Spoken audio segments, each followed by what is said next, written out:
Velkommen til svalernes verden, til det åbne land, landbrugslandet, hvor de mange heste, køer, får, høns og grise sikrer landsvalerne en overdådig mængde af føde i form af fluer og andre flyvende insekter. Lufthavets elegante flyver. Landsvalen er Danmarks mest almindelige svaleart.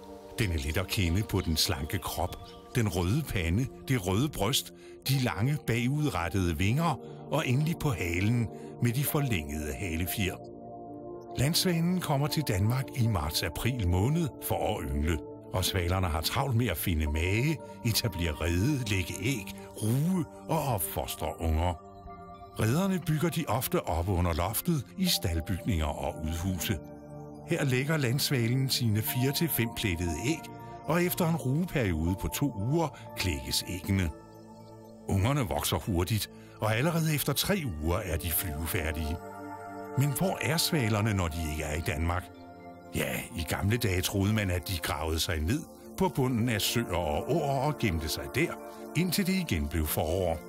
Men nu har ringmærkning af svaler vist, at de danske svaler flyver på vinterferie til de varme lande. Ja, helt præcis til Afrika, syd for ækvator. Og en hel del af de danske svaler flyver endda så langt som til Sydafrika.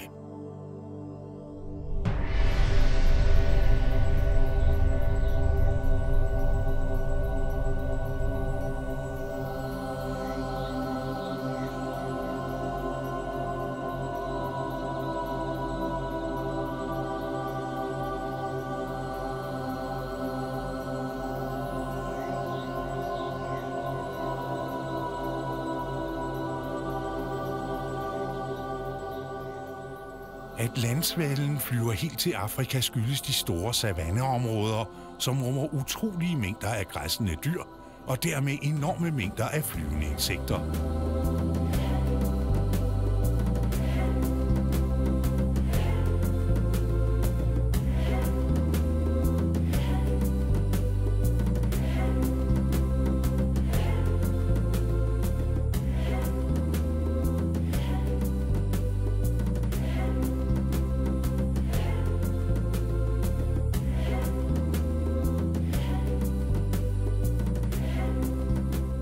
Et af de områder, som de danske landsvaler frekventerer, er den store Kryger Nationalpark, som er kendt for sin mangfoldighed af savannedyr og et ekstraordinært rigt fugleliv.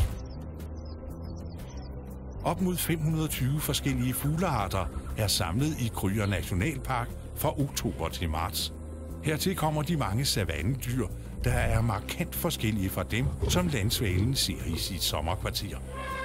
I vinterkvarteret flyver landsvalen således rundt blandt elefanter og løver, giraffer og næsehorn, leoparder og bøfler, samt de tusindvis af antiloper og zebraer. Mens den i sommerkvarteret ser køer og heste og geder og får, samt lidt gårdkatter og hunde. Man må i sandhed sige, at landsvalen oplever forskellige verdener, sommer og vinter.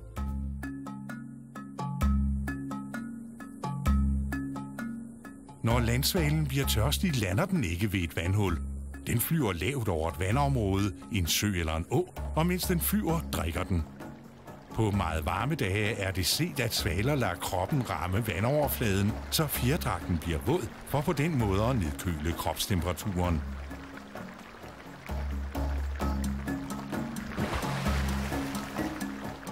Landsvalen er en eminent flyver, som er tilpasset til at jage de store, hurtige insekter, såsom fluer, myg, små guldsmede og sommerfugle.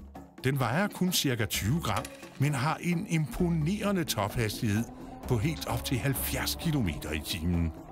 Dog er den under jagten på føde kun oppe på en hastighed på mellem 30 og 40 km i timen. Og svalen er en meget succesfuld luftjager. Den splittede hale muliggør meget skarpe sving, bratte stigninger og hurtig acceleration, som hjælper den i forfølgelsen af byttet. Den har fantastiske manøvreegenskaber. Og så er det tid til, at vi skal på en flyvetur med landsvalen i dens vinterkvarter. Du skal til at opleve på egen krop, hvordan det er at flyve som en svale, at jage insekter og farer over den afrikanske savanne med høj fart. Nu sætter vi i gang. Rigtig god fornøjelse. Og hold nu godt fast.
Du har nu været med på flyvetur med landsvalen i den sydafrikanske vinterkvarter blandt elefanter, giraffer, næsehorn og mange andre eksotiske dyr.